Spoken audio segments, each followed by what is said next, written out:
Welcome to X-Men Evolution Episode 3 of Cyclops is Waiting for Me, and X-Men, the animated series, or all X-Men animated recap podcasts. I fucked that up. I am JC. There's a reason why we don't get sponsorships on this show. And the real reason is I've just never filled out all the stuff on Spotify for podcasters. That's probably actually why. Oh, I didn't even know that was an option. And I have to do that. I'm kind of in a similar space. I was just telling John before recording. I decided to take a midday nap, and I've woken up way more confused than refreshed. So I was thinking about having whiskey for this episode like I normally do. No, you're not allowed to right now. Yeah, the way that we're functioning, no. I'm already foggy as it is, so I felt good about remembering these episodes until I woke up from that nap. So this is going to be interesting. Wait, so you watched the episodes and then you took a nap? No, opposite. Oh, okay, thank God. But now I don't know how much absorbed because it felt like I was watching the whole thing through a cloud. Anyway, Cyclops is Waiting for Me is our weekly podcast series where we're going back and watching every single X-Men animated episode we can, along with some bonus episodes. Our first series started with the original 1992 X-Men, the animated series, building up to the release of X-Men 97, coming to Disney Plus later this year. Big maybe on that one, according to a lot of the stuff we're seeing. We have not gotten word on that. I don't think we're going to get word until Comic-Con hits, but the rumor mill is saying 2024 right now. My gut tells me next year, because we're too close now to, do a big announcement. Well, like in my other fandom, Mortal Kombat, they announced last month that September release was happening. Right. And even that to everybody was like, whoa, that's really soon. Because the Mortal Kombat 11 had a almost year-long campaign leading up to the release. And anyway, so it just feels too close to the fall for it to be late 2023 for that release. But we'll see. Hopefully we're proven wrong by the time you hear this, because I think we're getting close to the cons by the time this one posts. Yeah, because this will be up early July, this episode, I believe. So very shortly after hearing this, you'll probably know news before we do right now. Time machine. Nope, that's false. Comic-Con's the end of July. Sure, I don't go to Comic-Con. Some quick reminders. We're a recap show about a series that started over 20 years ago. There are going to be spoilers. If you don't want to spoil it for you, pause the podcast, watch this episode, come back. And then we are currently not sponsored or affiliated with Marvel Animation, Disney, or Disney Plus in any way, shape, or form.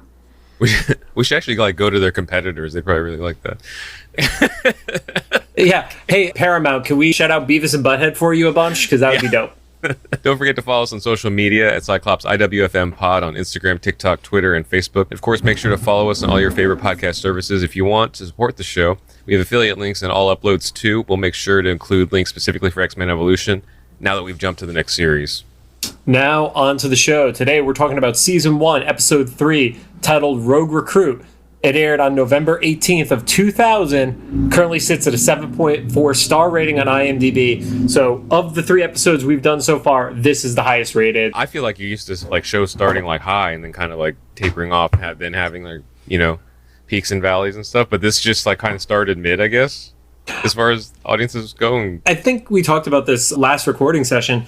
For an animated show, getting in the 7s is still very good. It's not... Yeah.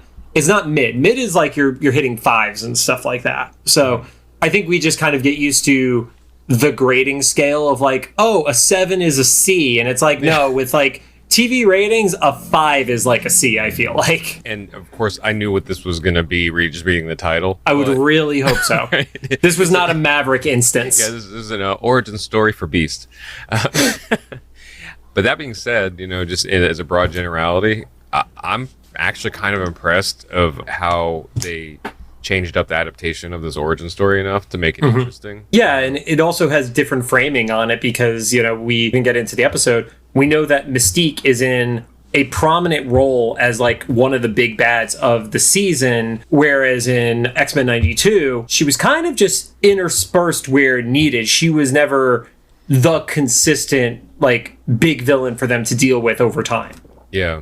And this, I'm seeing more now why whoever the writers were put Mystique in this role, because it is their key, right? They can literally just turn her into whoever they want to fit the moment.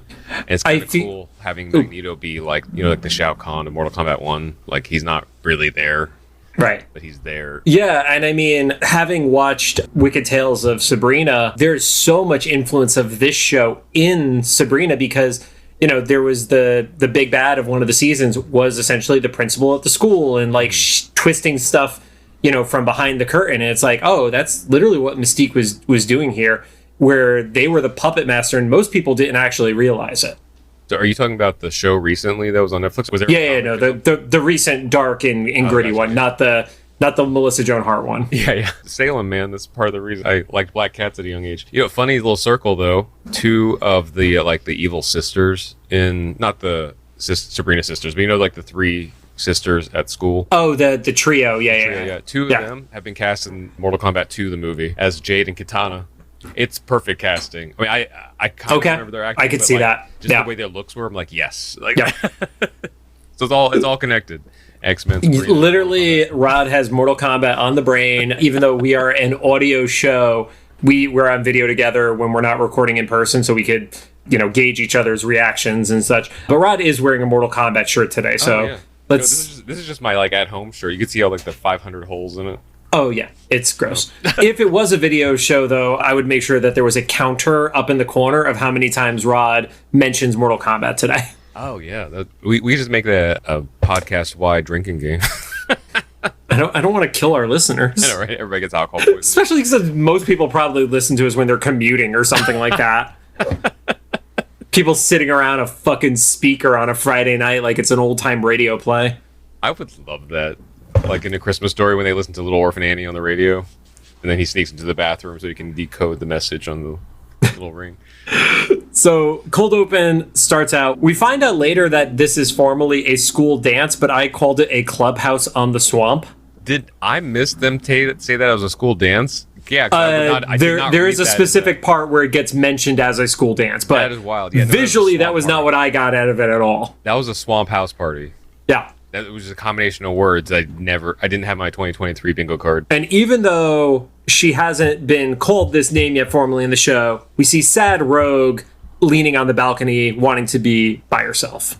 Mm-hmm. So initial first thoughts, because I know I've been I've seen a lot of the artwork from this show, and I was in a X-Men versus Avengers short where our Rogue was actually styled after this version of the character. What were your thoughts on the design for Rogue as kind of like the Hot Topic girl? Yeah, it was the Hot Topic, Y2K, very Y2K. But also, I feel like this was how someone wanted to dress in high school, but wouldn't be allowed to in most high school settings. Because she basically had the bikini top or sports bra on, right? With the see-through. Midriff. Was it a midriff? I thought it was a see-through shirt. Oh, but it was the shirt was a midriff showing. She wasn't in a bikini top, but she was she had the mesh covering see-through thing. And I just remember, maybe this is a 90s thing and this changed since, but when I was in high school, girls weren't allowed to show their midriff in most school settings, maybe during rallies and stuff. All I know about high school at this point is apparently everybody fistfights their teacher, and I only know that because of Instagram Reels at this point. So World Star. Yeah. I had this preconceived notion going in because everybody always referred to this Rogue as emo Rogue to me. Mm-hmm. And so I kind of got that. They made her extra pale, and so I keep kind of hoping that's going to pay off in a not problematic way, but it's not great so far with the episodes we've seen so far. It's not bad. It's just they're not treating her very well. I think she's just not getting a lot of sun. That's all. Yeah. So we see this, one of the stereotypical jocks who's encouraging his friend. We find out the name of the friend is Cody. Were you just oh no, run away, boy, run away. I just kind of laughed because it's you knew what was going to happen real quickly. It was once again, since the original 92 show was my X-Men Origins, I didn't know if Cody was part of Rogue's canon this, specifically. So I think this is a cool new experience for me because I don't have new, superhero experiences that often anymore. But it was the same feeling you get anytime you see Martha Wayne in a shot. You're oh no! See, I say oh no about Martha Wayne for different reasons because I'm sick of Martha. If we get to Wolverine in the X-Men and there is a Rogue Cody scene, I think it'll be again. So. But yeah, I saw Cody on there oh no, he's a part of that canon of her origin story. Run boy, run. Yep. Yeah, his friend kind of points out to him that he needs to go over there and flirt. He's been checking her out all week, doesn't even know her name. And I'm wait, they've been going to high school together for how long? And here's the thing. My high school perspective is skewed because I went to an all-guys school, and the times where we would see people from other schools would be like dances and stuff like that. I don't know how you could be in the same class with somebody unless you're in a school with thousands of people in your class and not know who they are. That's right. Where were they? This was Texas somewhere? Nope. It was Mississippi. Mississippi. Okay, I don't know what the school sizes are like out there. I just always assumed, because I had a fairly small school too. I think there might have been 400 or 500 students total, and like less than 100 in our graduating class. Right. So same thing. Like we all at least knew someone's name, even if we didn't know them. But I just kind of assumed that in bigger schools that might not be the case. So I guess, Yeah, anybody who has had different school experiences, let us know in the comments for one of the posts. Because I cannot relate to that. Up until college, I was not in a scenario where there were that many people within my graduating class that I wouldn't have known everybody by name. Yeah. So and I guess they could also be young. Maybe they're just like starting high school. Don't quite know. I don't know. I didn't get that impression, though. I got the impression that she's at least like 15, 16. Like she definitely comes across as older than Kitty does to me. Like at least a year older, Yeah, especially, man, we're going to see more of Kitty, but like I'm starting to like not love her. I don't know if she's just annoying to me. So I think we're going to get on a future episode our friend Kit Quinn, who's from the cosplay community, who this version of Kitty is her version of Kitty. So it'll be really interesting to see the different perspectives on that. Well, also another one of our friends that might be on the show with us, he'd said like this Kitty Pryde was his first crush, and I was like, man, maybe I just have to look through this through like high school goggles, because 40 or maybe we need more than 2 episodes of experience with this Kitty, because maybe she gets better over time. But I agree with you, like this is not a super likable Kitty at this point so far. It's not even because she's a bad person or a character. It's just a little too Valley Girl 90s for me, I want to say I wrote in my notes for this batch of episodes that Kitty's being a bitch at one point, but I don't want to confirm that until I actually get to it. Yeah. I think it's mostly that her responses seem a little like separated from everyone else's in different circumstances. Like there's like a fight going on, she says some catchphrase. It was just really weird. Cody goes up and the first thing he says is just dance. Like that's how he starts the entire conversation. At first Rogue rejects, he gives like kind of sad puppy dog, and then she gives that why not. We're gonna say this a lot, or I am at least. I'm still getting used to these voices. I was not ready for that. Another one of those examples is like, I think this is at least fairly accurate, more accurate to like how high school interaction goes. I know when I try to build up the confidence to ask someone to dance, I maybe not even say dance. I would just be like, there. I don't know. So I guess that that's way worse, Rod. You're just pointing in a general vicinity at that point. Right. Hopefully it's the dance floor. Jumps over and we see a blind woman sitting in a chair. Did you have the context of who that was? Not at all. I mean, this is where I was like, wow, okay, so this is not going to be the origin story that I thought it was, because I don't know what I was. I think I just had tied my expectations to the '92 series.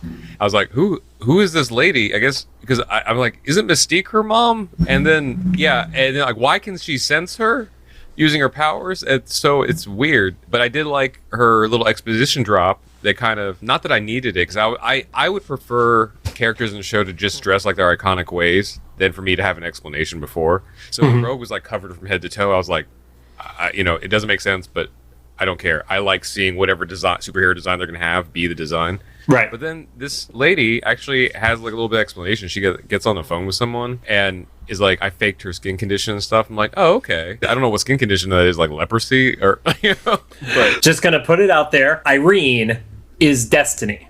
So remember how on the Joe Slepsky episodes we talked about how Rogue had 2 moms? Yeah. That's the other mom. That is going to be interesting to see how they play this out in this show then, right? Right. Because Mystique was, I guess they didn't follow through with it, but originally supposed to be... Was originally supposed to be Rogue's father. Nightcrawler's father. Nightcrawler's. Yeah, Nightcrawler's father, right? Yes, Nightcrawler's father. Yep. Wow. Yep. Okay, so yeah, that interesting context now. The flashes happen and Irene sees Rogue falling to the ground.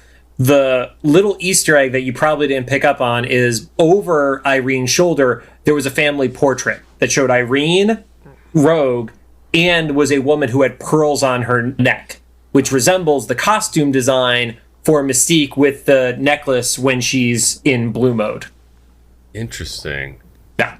Wait, so are they? Man, now I'm so interested. They are a couple. Point They blank. are okay. Yes. They put that in a 2000s show for kids. If they, I mean, I don't know if they're going to go as far as showing them kiss, because I don't think we even got the kiss in the comics until the last 4 years or something like that. But it has always been known they were a couple. Yeah, I mean, but even just like implying it, that's a huge step for like not essentially a 99 show, because that had been when it was in production, right? Yep. Like, so yeah, holy crap. So as Irene sees this flash, she yells, "Don't touch him, my child!" So you find out the the motherly relationship cuts back. The power that every parent wishes they had when their teenagers are going through puberty. Except she sees it before it happens, and then it comes true. So that's got to be even worse, Right. Like, it's not like she's able to prevent it, because it's like, oh, she only got the notice like 15 seconds before it fell through. Yeah, so that's like the worst superpower, right? So Destiny's power is not necessarily to be or to see the future exactly. It is to see probabilities. Yeah, so because that's what she clarified on that phone call. I guess it was Mystique. Then on Right. the other side of the phone, it's supposed to be a mystery at this point, but you pointed out all these Easter eggs. I guess if you knew the And I'm going into it from the perspective of knowing that is the relationship. So yeah. yeah. That's so funny. I like that they not only that they a couple, but that they introduced them as arguing. It's kind of a cool like. No. Cut back to the clubhouse on the swamp. I refuse to call it the school dance. The friend gives Cody a little bit of a nudge, goes too hard with it, and Cody just completely like knocks into Rogue, and just she falls on her ass. Yeah. Yeah, so she doesn't quite have the strength. Oh, that's right, because she hasn't run into Carol Danvers. I'm connecting so many dots right now. Yep. Yeah. Right now, her power that literally as she gets up, there's, Cody touches her wrist, so there's skin to skin contact. And then the color, the way it was handled, they literally did the inverse, like the negative space colors on them, which now, because of the comics, I only identify as Mr. Negative from the Spider-Man series. Oh, nice. Yeah. Who is also in the Spider-Man video game for PlayStation a few years ago. Yeah. I guess that must be like a preset in like the digital animating software or something. Just like click, click, click. Oh, dude, I can't edit video for shit, and I know how to do that in Adobe. So, yeah.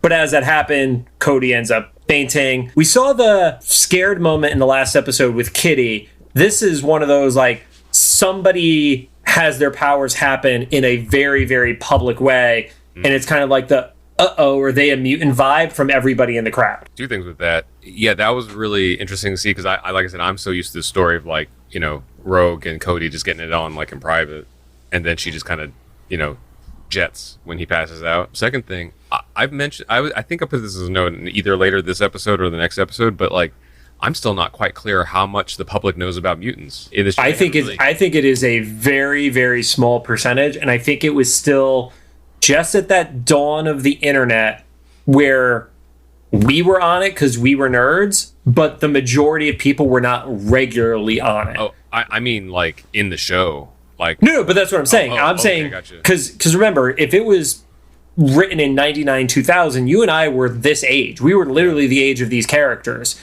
and most of the people I was in high school with were not regularly online at that point. Oh, okay. So you're saying like this show's happening at the time that it was airing. Yeah, I'm assuming that when we were juniors in high school, Scott was a junior in high school, basically. Yeah. So because I I think in the original '92 series, the first episode kind of made it clear what point of public knowledge of mutants were, and this one is just what makes it strange to me is that people don't seem to know, they don't acknowledge mutants as like an everyday thing, but at the same time.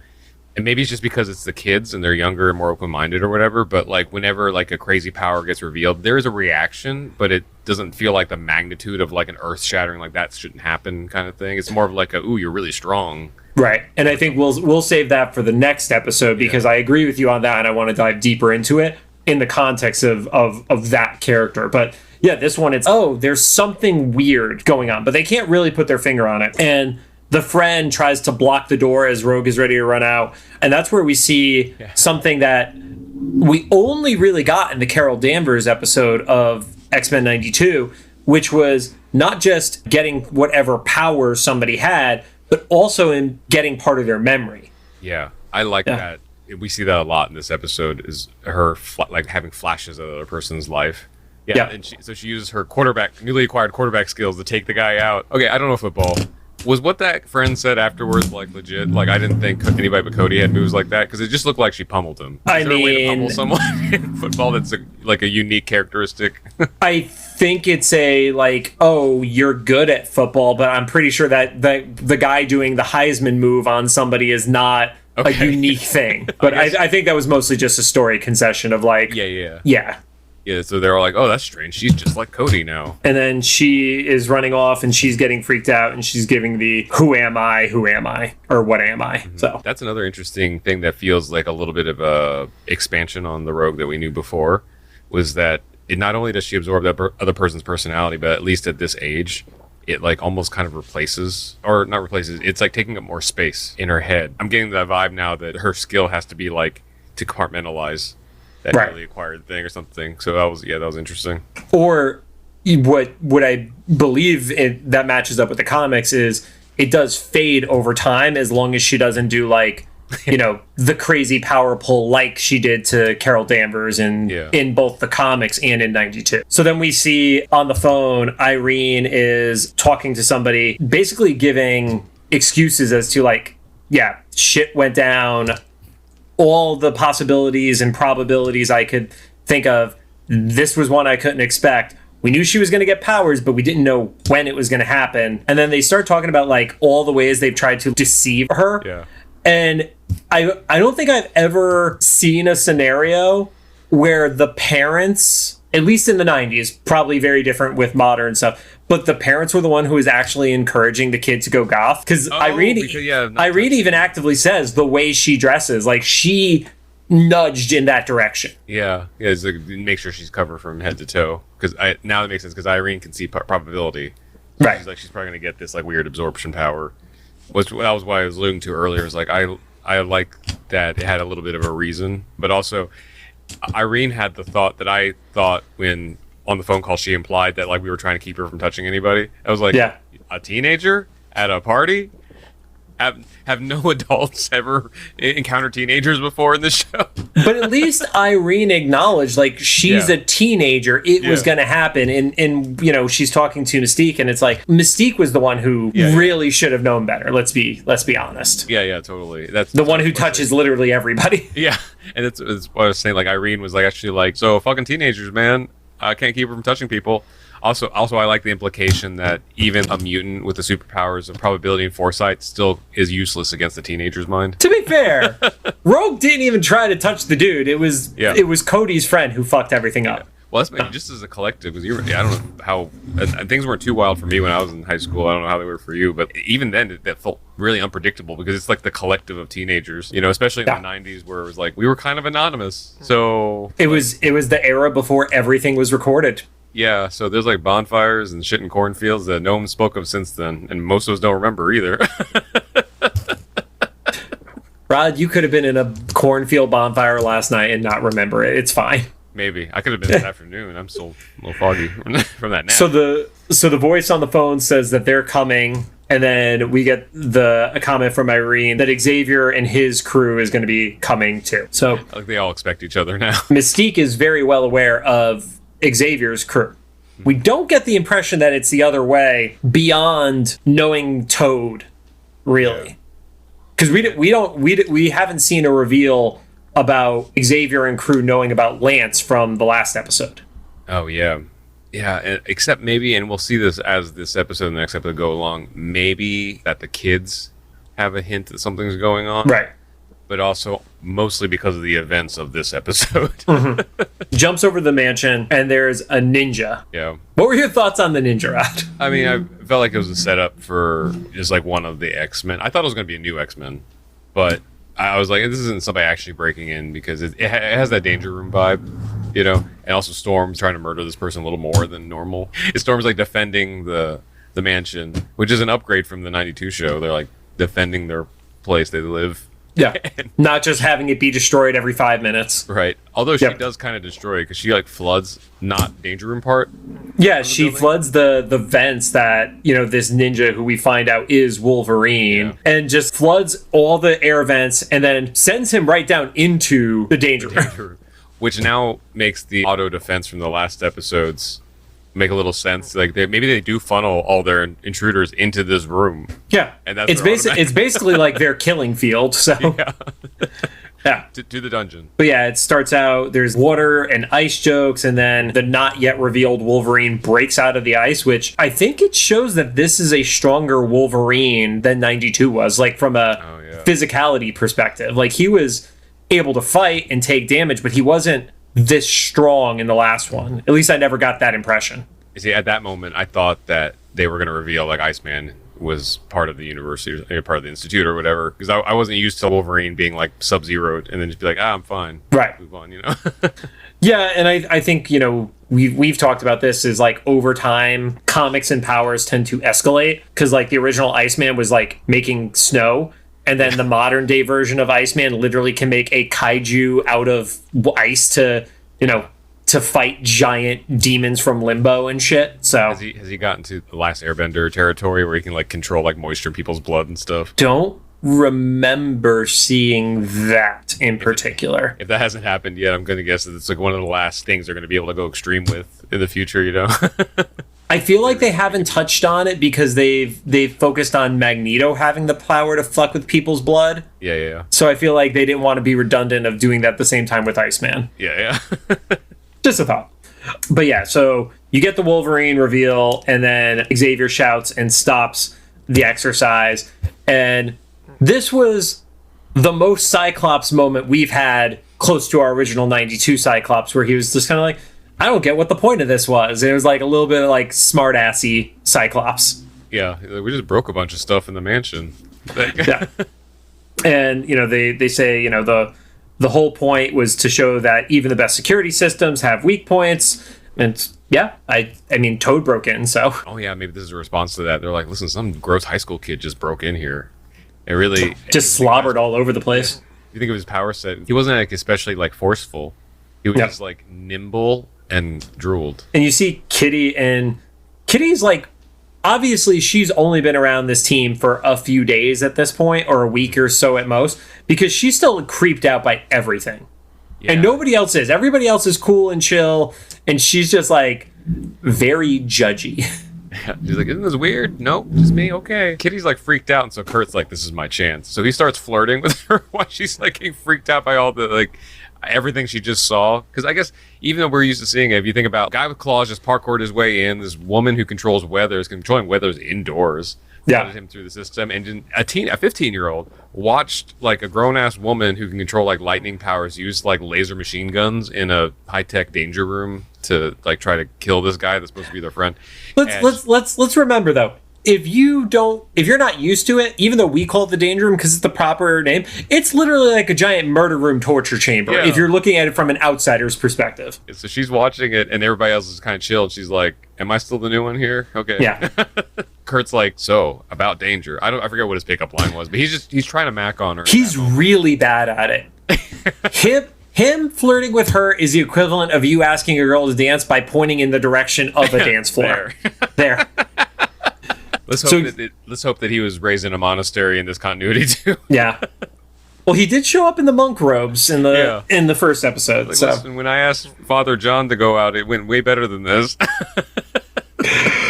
So Xavier arrives in person into the room. He assembles the full team, and he specifically points out that since it is the weekend, he's going to send everybody. I didn't understand that reference. I thought it was going to pay off later. Did it mean they were supposed to be like equal for everyone, and it would be favorites?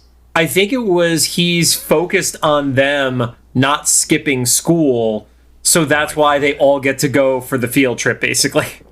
Gotcha. Okay, that makes because if it was like a Wednesday, apparently he only would have sent the adults or something. Yeah, sent Storm and Wolverine. Yeah, more of the child soldier stuff of the 90s. They point out, and this is how I remember it was Mississippi, because they rolled out Caldecott County, Mississippi, and they point out that the mutant is a danger to themselves. Yes. Yeah. And I guess this is in this continuity where she gets her name. Says that we have a rogue. Right. He said the thing. And they say it a few times. And the funny part is I don't know if that's actually how it played out in the comics, because I didn't ever read Rogue's origin in the comics, like the actual book. So I buy it in this one. I think they used it fairly well. It was a little like pointing at the screen as Leonardo DiCaprio at the first time. Like winking, yeah. Yeah. But after that, everything made sense. Like if you were in a military type setting and stuff, you like code name someone you didn't know, you're like, our rogue is going this way. The rogue mutant, blah, blah, blah. Yep. So cuts over and it shows her running through the streets. Obviously, you know, the stuff with Cody has only happened maybe an hour, 2 hours prior or something like that. She's confused and a car almost hits her, starts screaming at her. Understandably so. Yeah, there's some woman just down the road. Hop over, everybody goes into the Blackbird. They're letting Kurt fly. It's like his driver's ed lesson. And he starts to get a little bit cocky with it. Scott is complimenting him. Again, not our Scott. Right. Hashtag not our Scott. Oh, that'll be great when we have our friend Scott on. There you go.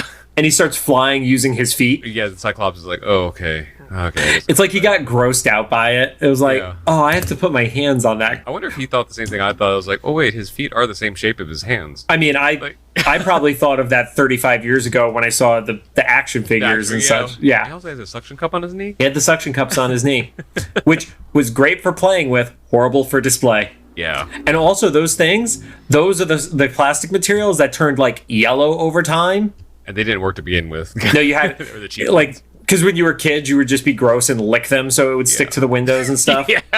How did we survive as a generation? It's amazing. We have so many immunities now. Yeah. Yeah, that's the reason why most of us survived COVID. Our 20s and drinking and our childhoods in the 90s. Scott mentions specifically that he's cleared their flight path with the FAA, which I thought was a very weird line, but then all of a sudden, like, the follow-up with Xavier is like, oh, he's impressed that you're handling logistics so well and stuff like that. And then it was like the nerdiest moment ever because that impressed Kitty more than anything else so far in the series has. Like, she got turned on by logistics. I forgot that she's supposed to be the Brainiac. I think they mentioned it in her origin episode, but they didn't really like hammer on it too hard. Yeah, when it was like the only thing she sucked at was gym class. Yeah, so that tracks. So she's like, ooh, company man. And then so I think this kind of answered some of our questions from before the first episode about like what is Jean Scott's relationship. Jean was like, no, he's just like my best friend. Yeah, it's kind of a it's kind of a will they won't they as opposed to them like being in a scenario. Yeah, it changes so much context because, like, I think was it the first episode where the morning after Scott blows up the stand. Oh, and he's saying, "Hurry up, let's go," kind of stuff. Yeah, I was like, okay, I guess either I'm going to assume it's not like a fairly innocent show. They're not implying that they are just hooking up casually or whatever. Or maybe they are. I don't know. But like, and now it's more of a he's just like a team leader, and they're like best friends for now, kind of thing. Or they were the first two students, so they just knew each other that way. Right. Well, and then this scene actually really like hammers it home. As Kitty says that she thinks that he's cute, Gina's like, really? He's kind of stiff. And then does the whole like, oh, but I guess from this angle. And it's like, oh, she really hasn't explored romantic feelings for Scott yet. Yeah. Or is the first time she sat behind him. No. She said angles like, oh, look at that ass in the spandex. Sitting down in a fucking pilot seat, Rod. I don't know. I just thought it was funny though because even though that whole situation sounds dumb, it's like it kind of happens. Like you kind of especially as teenagers, like you don't want something until someone else wants it. Yeah. Even if it's a person. Except Nightcrawler wants any attention he could get. Yes. Because he's like, wait a minute. And then he decides he wants to teleport and hang 10 on the nose of the jet. I didn't know what the goal of that was. I guess it was just get Kitty's attention outside, but I don't know what his game plan was once he was outside. Doesn't go well, ends up losing his footing, and then teleports inside. And I like how they handle the momentum of his teleports here, because it shows that like if he's moving in a quick direction, he doesn't get to stop on a dime. He literally has to follow through with the momentum that was going into the teleport, and just barrels into a very not happy Kitty. Yeah. And she was already kind of like, she just didn't care about him before, really, and now she kind of dislikes him, so he like tipped the scale the opposite direction. Wolverine, I cannot relate to a character more than in this show, because he's just like, fucking kids. Yeah. Like, and I think that's the thing that we didn't get in 92, because aside from Jubilee, everybody else was an adult. Mm-hmm. Here, you have 3 adults and a bunch of kids, and it's a very different dynamic. Such a nightmare. I could not even imagine. I can't imagine Wolverine, who, let's assume all the aging stuff is pretty consistent, like, would have been in World War II and such. Like a century-ish old. Yeah, and he's now not just dealing with the 20, 30-year-olds of the X-Men, he's dealing with the teen versions of the X-Men. I would just be popping claws into people's skulls. Right. That would be my supervillain origin story. Yeah, so yeah, he's over it. I think like Storm just kind of melts into the background. She's like, yeah, she's just kind of there. Cut over to the airfield. Principal Darkholm, aka Mystique, arrives, and we find Destiny sitting in the limo. Explains that the accident happened. Explains what the abilities are, and we see, even though it has not been expressed that it's the motherly relationship from Mystique, it's kind of like the consolidation of power of, well, we can't lose her to Xavier, and the potential for power is limitless. So yeah, on top of already knowing like what her power set is, it's another chip in the evidence of like mutants aren't super common yet, because they're trying to, both sides are actively trying to collect, for lack of better words, teams. And so if it's so finite, because we live in a world now, with the MCU and stuff, where every other person is someone powered. And so in the show, it's like it is like a really small percentage, and they're just like concentrating them into this high school. I'm gonna make a prediction, not knowing anything about the show, and people who already watch the show are going to either laugh or, well, I guess they're going to laugh either way at me. But that in a future season, like, the villains are going to move to a separate school and they're going to become rival schools or something. Like, that sounds like a natural progression of this, because now they're all in the same place because it's easy to have the narrative there. Without spoiling anything for the show, because like we've talked about, we're only one episode ahead of this with what we've watched and such. But what you're describing is not different than the Hellion story in the X-Men comics, where Emma Frost had her own separate school, and that's kind of like where the bad kids ended up going. Yeah. It just feels like, because they're already going by like 90s Y2K like teen movie tropes, right? And so having rival high school stuff like that seems like a really natural fit for this whole setup. Irene says, Rogue is going to go home, or at least where she thinks is home, and then we see her walk up to a house and grabs a key on the roof, which I guess if you were in a southern state in the 2000s, that felt safe. I've never felt safe having a key that exposed to the elements. The most I've ever seen when I was growing up was like the hide a key rock thing, and stuff. Some people who were really trusting did the under the mat thing. I don't think I've ever seen the on the roof thing. That seems really sketchy. Yeah, I mean, I literally know somebody who had their home broken into because somebody picked up one of the hide a rocks. So, yeah. Hey kids, don't use those. They're pretty fucking obvious, even to somebody on meth. Although the kids these days are like, you didn't have your Bluetooth-enabled smart locks? No, right? No. No internet, remember? Yeah, Bluetooth meant somebody's teeth were actually blue. Yeah. God, it just sounded like a fucking boomer, and I hate myself for that. So the X-Men are in a van, which I just love. Like, they have all this cool stuff. They have the fucking Blackbird and stuff. They're literally just in like a big, ugly van. Yeah. Like, we'll be in one of those ones that are in like the after-school PSAs. Right. And then we talked about this in the other episodes. This version of Xavier, zero problem probing people's minds without permission. Yeah, he's super. Our 92 Xavier had boundaries. This one, not as much. Which I wonder how much they're going to connect to that thinking of everybody, like, or just everybody, how we see everybody, if they're building up to it, Like, does Xavier learn a lesson through this show where he becomes somebody with more respect for boundaries? Or is this just a new Xavier that he's just this way for this show? There are different iterations of how Xavier has been read and written in the comics, and I've seen more of the Xavier who lives in the gray versus the, White Knight Xavier. That's at least what I've read, because I started reading in the 90s, so he had, that was post-Jim Lee era and stuff like that. We'll see Rod when we cross paths and you get the X-Men or X-Men #1 issues to read. I haven't read either X-Men 1 or the original version of Uncanny X-Men #1 in at least 20 years. So it'll be interesting. If I ever read number one, when I was way younger and don't remember it. Yeah. Or if I had just seen in pieces over all the references over time, because it's highly referenced, obviously. I mean, that was episode 3 of the animated series from 92 was the Magneto story. So they need to get a little bit closer to properly probe Cody's mind. So they send in Nurse Jean. So Jean has to really, I mean, they're probably not even thinking this much, but I was going to say, like, we were wondering about her age in earlier episodes. She has to be old enough to pass off as, like, at least an RN, right? Or practitioner or something. Like, yeah, I mean, like, you could say, like, maybe, like, Candy Striper, but, like, the way they're talking to her, it's like they're inferring she's a nurse. So Jean has to be, like, a mature-looking 17-year-old is how I interpret it. Something, I don't know. Yeah. We won't think that hard about it. But, yeah, she goes in there. I guess she's, like, an antenna for Xavier. An antenna for Xavier.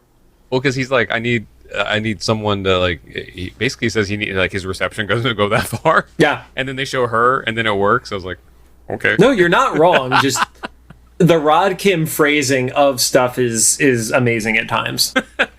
Jump over to house. Mystique transforms into Wolverine. Rogue is super confused in the bedroom and is confused if she is Cody or not. Like, she's not dealing with what's going on well. This is part of what I was mentioning before. Of like, this is interesting perspective that we're able to see that like, it's just like there's only so much space in there for a person, and right now it's like majority Cody and Rogue's like hanging on by a thread. Yeah, I want to say in the comics at one point there was like a scenario where she absorbed the consciousness of, I might be getting it wrong, but it was like over 100 entities at once, and it was like driving her insane because there were so many going on at once. I would fly into the sun. I'm not. If we lived in a world with real superpowers, like, I don't feel like I'm one of those people that'd be worthy to have them. If we lived in a world with superheroes, it would be the terrifying equivalent of the world as if like Pokemon were real. We're walking outside is a death trap. We as a species would have died hundreds of years ago. Yeah, but specifically me, it's like, imagine Jack from The Incredibles. Except he never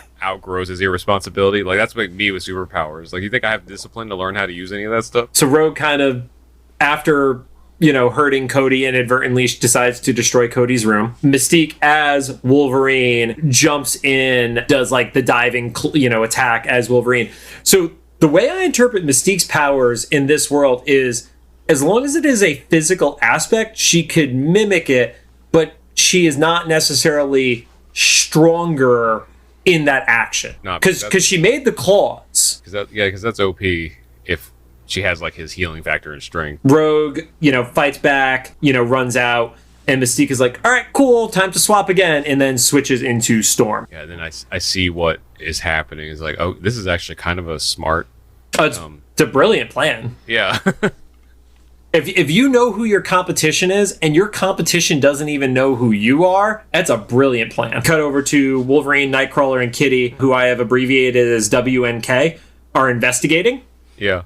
And then Wolverine, this version of Wolverine, I feel like we get a lot more of the references to him having a strong sense of smell than we did for most of 92. And he says he smells fear. Oh, that's right. Okay. Because I thought it was... Because I guess fear has a pheromone effect or something like that. Yeah, or we learned something about Wolverine is what he's into. He's like, ooh, fear. There's a comment about using a lightning bolt, and Mystique throws a flashbang.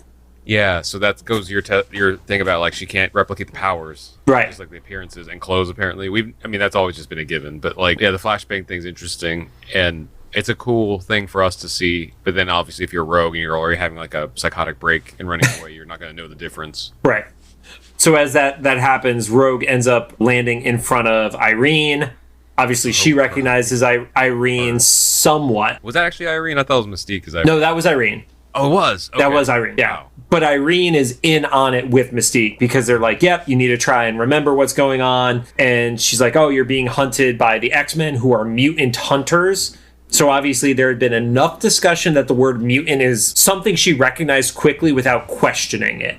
Yeah. Like, it wasn't like you were hearing the word inhuman for the first time, Yeah, that was why I said before, I'm still trying to gauge, like, what the mutants are in this world, like, their notoriety. Yeah, because and especially this is only 3 episodes in, like, we don't know, is this a world where there is a Captain America that people knew about since the 1940s? Has the Hulk, destroyed part of New York City? And, is there a Wakanda? Like, all that is still very, very just completely unexplored at this point. So Also, framing the X-Men as who they are, basically, because I guess they're not wrong either, though, because they're not hunters in the sense they're trying to kill them, but they're tracking. It's not far off. Yeah, it's just they haven't gone to like Kraven the Hunter territory. Yeah. Which, by the way, to date the podcast when we recorded it, I saw a shot from the set, and I really hope that is an early part, like pre-origin story Kraven, because it literally just looks like a dude in like a leather vest, and it was the most anticlimactic set image I think I've ever seen. That's the dude from Kick-Ass, right? Sure. Yeah. I don't know. And actually, wasn't he Quicksilver too, or am I thinking somebody else? Anyway, but this is a Sony movie, right? Yep. So it's Morbius verse. Yep. I'm thinking Morbius quality, so that sets up expectation. Which, two things I have not watched: Morbius or Get Out. I can tell you which one of those I think you should see if you're going to pick one. Yep. Get high, watch Morbius. Got it. Right. It's not even fun doing it that way. It's so bad. I tried. If you can't enjoy that on edibles, you should not be watching it. But Irene also mentions that they have a friend who can help, and we know that that's obviously some allusion to Mystique. At that point, Wolverine runs into Rogue's field of vision. Rogue, understandably, scared shitless of them because they, in Rogue's mind, just tried to kill her. Yeah, she pulls like a glove version of Cinderella. Yeah, so because Irene was holding Rogue's hand when Rogue ran off, the glove came right off too. So it's kind of like that Cody moment where we're like, "Oh, shit's gonna go down." Yep. But to his credit, as sucky as he is at flirting, Nightcrawler read the room perfectly and was able to say, "Let me do this, dude, because she's scared shitless of you." Yeah, so I got to give Kurt credit for that. And also, was it he that said that he needs to change his appearance, or somebody else mentioned that to him because he decides to go in like incognito? But somebody suggests, like, also let's add another layer of comfortable to this. And he basically says, "Let me try," and then he switches to Wolverine says to switch his appearance to help, and then he basically says to look after Half Pint, which is his affectionate nickname for Kitty. Yeah, Kitty's still like kind of just over it. Kitty does not want to be there, man. She just is like, fuck these people right now. So Nightcrawler meets up with Rogue and starts showing the teleporting, but isn't showing the blue. Yeah. And he admits that he used to be at a point where he was scared to show his face, which was, absolutely alluding to the fact that she was going to see his face in a few seconds. There was no way you were going to say that line and she was not going to see you as a blue boy. And then Kitty fucks up and Kitty tries to tackle Rogue. And then we see Rogue, because she still has Cody's memories and skill set. Cody, also apparently a wrestler. Yeah. Because she literally does like a little like shimmy judo thing and just throws Kitty off and ends up hitting Nightcrawler's watch, and then he goes blue. Mm-hmm. And then there's a face touch, and then she just teleports, and Nightcrawler passes out. Rogue teleports to some like random graveyard? Apparently there was a graveyard just in that suburban area. That's how I interpreted it. So that kind of stretches the explanation from the 92 series that you and... Which one of the Joes was with us on the... Slepsky. Yeah. We were talking about like where it kind of has to be within thought or line of sight, So, or Rogue just got lucky because... It was the Rogue got lucky. Because she didn't teleport into like the middle of a mausoleum or something, or a correct. Yeah, like she was not encased half in a brick wall or anything like that. Yeah, ends up in a graveyard, speaking German, and the phrase that she actually says in German is "I can understand German." Like that's the phrase that she says to herself, and then she starts like jumping around and teleporting some more. Which sounds like I think that's the power we all wanted to have as kids when we watched X-Men, right? Nightcrawler seemed cool and like teleporting seemed fun. She had the reaction that I thought we would. Okay, this tells me it's a slightly different version than the Nightcrawler from the comics, because she doesn't go through the little bit of limbo every time she teleports, because that's the part about Nightcrawler that's fucking terrifying. And she does a comment that like she smells like brimstone and sulfur and get nauseous from doing it, which is like the negative part of, aside from being the blue demon looking thing, the negative part of Nightcrawler from the comics is he literally goes into limbo in and out when he teleports. I would love for them to reveal later that Rogue is so goth or emo or whatever that she's just at home when that happens. So she's actually spending like days in there at a time. It's just like this time dilation, like I'm with my people. To her credit, as much as she already fucked up by doing the tackle, Kitty's like, shit, what do I do? maybe if I think loud enough, Professor X is going to hear me. Yeah, because she's kind of hopeless. It's just her and Nightcrawler, and Nightcrawler's passed out. And they're the two youngest team members, I think, that we know at this point. Right? They're definitely the newest. I also get the impression they are the youngest as well. Yeah. Yep. So she's like, if I think hard enough. No. So Wolverine crosses paths with Professor and everybody else, and basically is like, yep, they ran that way, came back to get you guys effectively. Like, Wolverine was tailing but not doing a great job. And then Professor X notices that Cody's brainwaves are not present anymore. Which, when he said it that way, I was like, does that mean he died? That's a wild... I don't know if this is how it's supposed to work in the 92 series or other iterations of Rogue, but it's not that she just made a copy. Well, maybe she didn't make a copy, but that she's emanating a person's consciousness. Like, actually absorbing the consciousness, not just duplicating it. Yeah. So when, like, she's in a place after she's absorbed somebody, she reads psychically as the person she absorbed. It's just like, I don't know if that's always how it's been, but that's a wild way to think about it. Right. It depends on who's written it, because I've seen it written in both versions of it. But yeah, and effectively, he's like, could you stop screaming? Oh, to Kitty, yeah. Yeah, and this is no disrespect to Lenore. Lenore's screams were epic in 92. If Kitty's yelling right now, this is the least annoying teenager thing that I've seen. Like, Kitty's not bad right here, so. Yeah. No. It's also, like, psychically or whatever in her head, so he's just like, oh, shut up. I love this version of Xavier is not like, come, my child. It's like, shut up. Yeah. So Mystique is at the cemetery, hiding behind a gravestone, and that's when Jean arrives. Because of the absorption of Nightcrawler, Rogue knows that she's Jean. Mm-hmm. And Jean makes a good point of, like, he's like, well, if you know my name, then you know me, so you know that we're safe. Right. Which is great logic, except for the fact that Rogue is so new to these powers that I don't know if she trusts what she's absorbing fully yet, which I think is completely understandable. Like, I actually would say Jean handles it basically perfectly of like, here, take this, we're good. It just gives a communicator to Rogue, which like import... thing. The neuralizer. Yeah, like the wipe your mind thing. Yep. But she also does it great where she's like, take this, no pressure. Jean is the best of anybody on this team of communicating. And I don't know if because she's an empathetic person or because she's a telepath and that made her better at interacting with people, but she's so much better than everybody else in this fucking team is. Yeah. Like, it's absurdly better. And I also like that Mystique being kind of hidden from view during this scene serves a bunch of purposes, but I think one of the important ones is it shows that, like, that's the real Jean and stuff, so it's not like a trick that we're supposed to watch out for. Yeah, we're not being tricked as the audience. So Jean, really recruiting her, really giving her a shot. Yeah. And it also, to skip ahead to a latter part of the episode, Mystique does not have eyes on it when Jean does the handoff of the communicator. Mm-hmm. So we don't know that part. But then Storm arrives, and probably the most opposite of how you would react to meeting Storm, Rogue runs off scared shitless. Yeah, I mean, I might too, though, because if Storm's, like, done right, she's supposed to be pretty intimidating, right? Like, she's supposed to be a goddess. Yeah, but I think you would just, like, melt. You would be like, can we get married, please? Yeah. We have a quick cut over. We see Kitty is still next to Nightcrawler.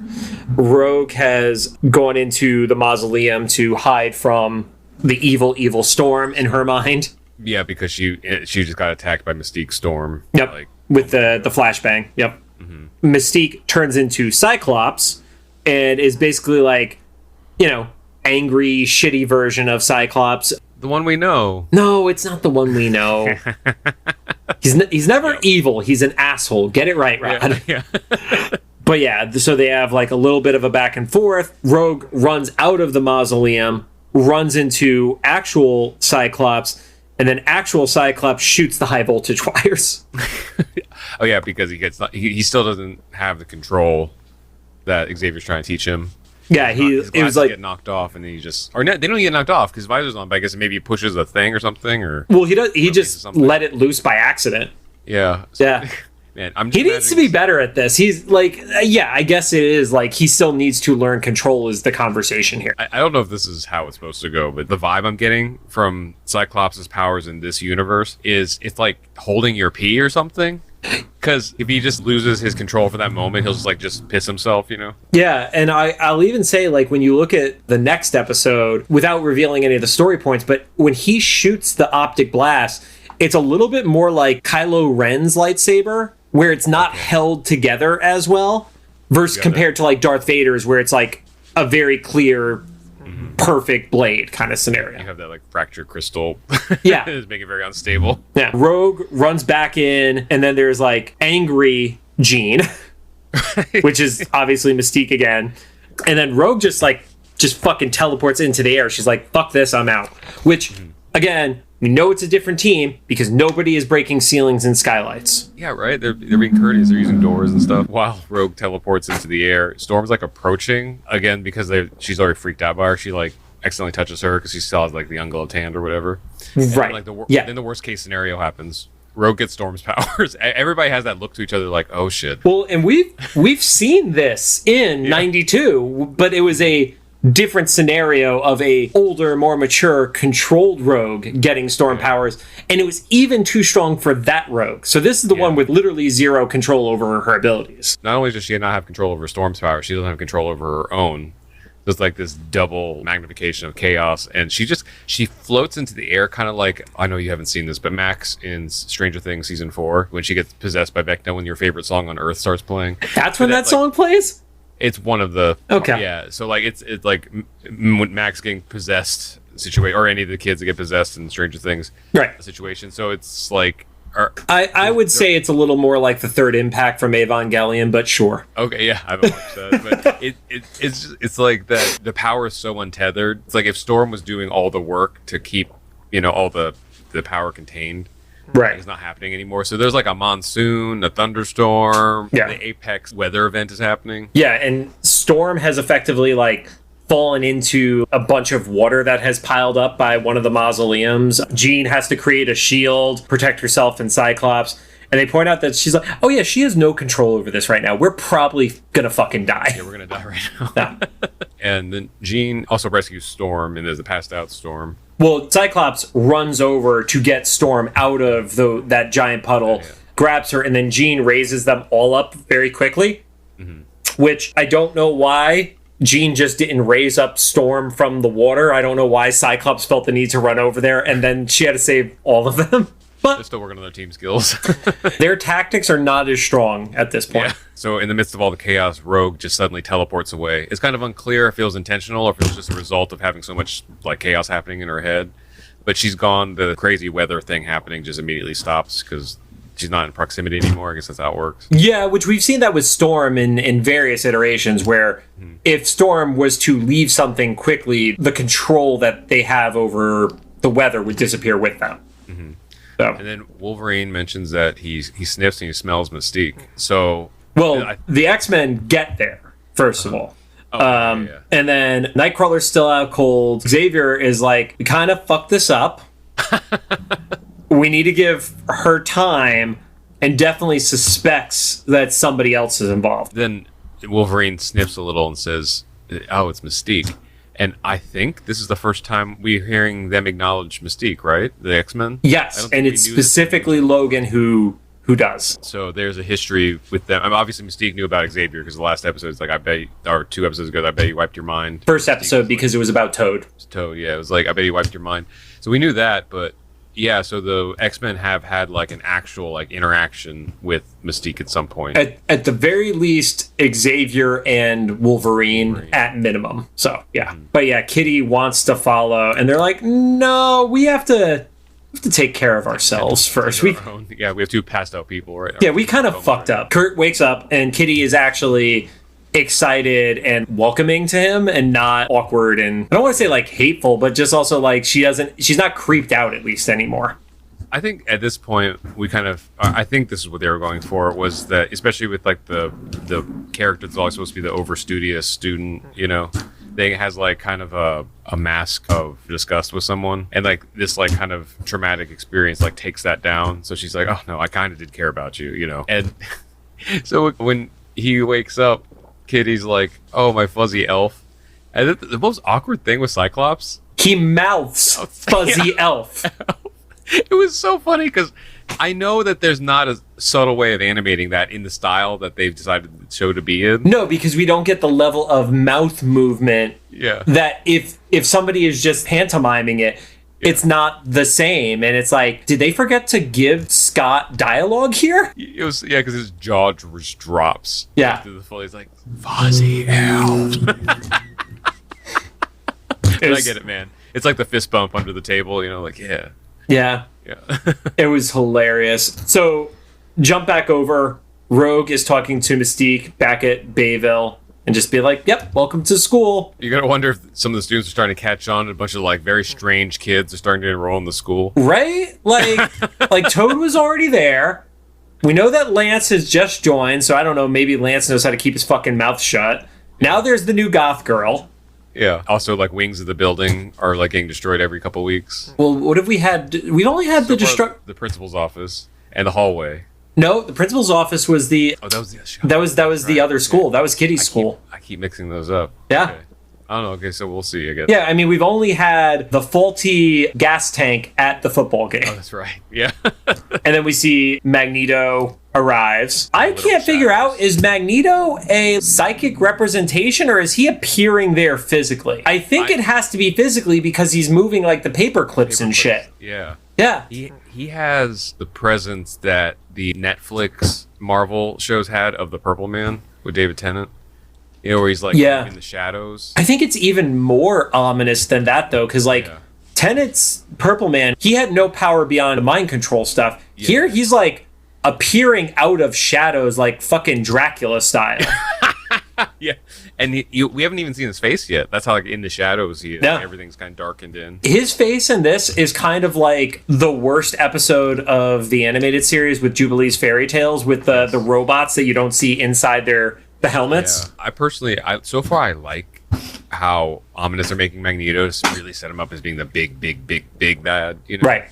Hopefully it pays off because I don't know, because as much as I loved X-Men 92's Magneto, we just got used to him. He was like somebody else in the show. He seemed like he was powerful at moments. I don't feel like he was like this, what we had for a little while in the MCU was like a Thanos level threat. And in this show, they're setting Magneto up to be like that version in high school. That sounds dumb, but like, there's something greater than just like not, having your prom screwed up or something. Right. And if we want to go to the Buffy allegory, there was that one vampire in the first season that was the most powerful and just was the puppet master of the entire first season. That's kind of what Magneto is like, even though he's not in the direct conflict scenario. I guess also from what you and other guests have told me about like Magneto's various teams in the comics, this kind of leaves a lot of possibilities up for like what he's trying to assemble. Right. And then he basically is like, she's going to be a great addition to our team. So you get the impression of like, oh, are we getting Rogue on, the side of devils kind of scenario? Yeah. Especially with the bad stereotyping that we would have all done back in the, that 2000s era of the goth girl has to be the bad girl. Like it was not, it was the nerdy girl could be redeemed, but the goth girl was the bad girl. That was kind of like the trope of the time, at least. It's so funny you say that because I was just... hating on goth people. I know you were. Yeah.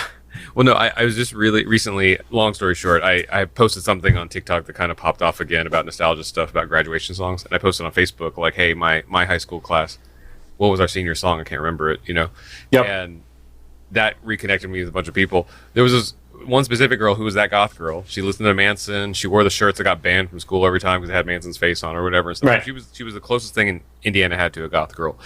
And then I'm like catching up with her on Facebook. Girl got married last year, has gone into like youth ministry. It's like, it's so, I was like, good for her, man. It's the inverse of what her personality was back then kind of thing. Yeah, I was like, yes, you never know, you know? Rogue might be a youth pastor now. And then the episode ends with Rogue walked out of the principal's office. She's in the hallway. You see that she does still have the comm. Magneto had basically asked, like, are we sure that, she doesn't have any positive memories of the X-Men, implying that there was a little bit of a mind wipe on that side, too. That was a open-ended question mark for me. If, how that was going to work. Yeah, like, is there somebody doing just like fucking 70 mind wipes a day? Like it seems to be there's a lot of implied mind wipes, but you're not seeing any mind wipes. Yeah, and then we'll talk about this in the next episode, but it feels like only the adults think that. The kids are far more aware. Or oblivious to it. Yeah. Yeah, they've all been mind wiped daily and nobody remembers it. I kind of got with the context we had in this episode is that the way Rogue's powers work are so chaotic and fucked up that they're just kind of counting on that just to, it's like it was all a dream. Right. Or when she starts to lose the power of whoever she absorbed, her memory is fuzzy from that time frame. Oh, she's like a save point. A very bad save point. But when it goes back to the other person, maybe they have the memory. That would be fucked up. Wouldn't that? That is not the case. I could tell you is not the case. Because Cody isn't getting those memories from Rogue going and getting attacked in his house and stuff. That would be the most traumatic power ever. Because not only are you like putting people into fucking comas, but then whatever trauma you had when you had their power, they then absorb, that would suck. I feel like that's going to be whatever Gen Z's interpretation of Rogue is going to be. Generational trauma Rogue? Yeah, like where she passes it back to whoever she absorbs. Man, I mean, that's Rod, that's fucking dark. It is, but I mean that's a way to complicate the story. That's interesting. We'll pitch it to Marvel. Only other bit of trivia, because Fuzzy Elf was the one that I actually saw online for this one, because I didn't understand what he said when he mouthed it the first time. But aside from that, when the chase was happening and Rogue runs into Irene calls her Rogue, which nobody has called her Rogue aside from saying she is the Rogue. They were calling her Anna, which we all know is Rogue's real name. The theory is this was either a goof, which is entirely possible because sometimes stuff gets fucked up in a recording booth or something makes it past a proofreader, or because of Irene's power set, it was actually her inadvertently saying the name before Rogue actually took it on herself as a code name. I feel like it probably wasn't that to begin with, but then after the fact, the writers were like, yeah. You're like, that works. That's it. Yeah. Yeah. So that's everything for this episode. What's funny is our normal episodes of 92 were usually 50 or so minutes. Mm-hmm. Every one of these has been more than an hour. Right. And I do think it's just because it's the first time we're watching any of it. So lots of questions on both sides. Yeah, lots of interpretations. It's less loaded for us because we don't have our preconceived notions of how the rest of the series was going to go. Yeah, but still, once again, still really enjoying it so far. I like the kind of new perspective on Rogue's origin story. Also learning that Cody's part of her canon. Yep. I mean, that Cody specifically, his name is part of the canon. It's not just a random boyfriend. All right. Thank you guys for joining us. If you have any thoughts, make sure you drop them into the comments for either the YouTube upload or the official Instagram of this. And then make sure to fight Rod in the TikTok comments because that's my favorite part of the week. If you like what you heard, we appreciate a rating on the podcast app of your choosing. Find us on Apple Podcasts, iHeartRadio, Amazon Music, Spotify, Google Podcasts, and CastBox. We got one more of these to go tonight. I'm still foggy but sober.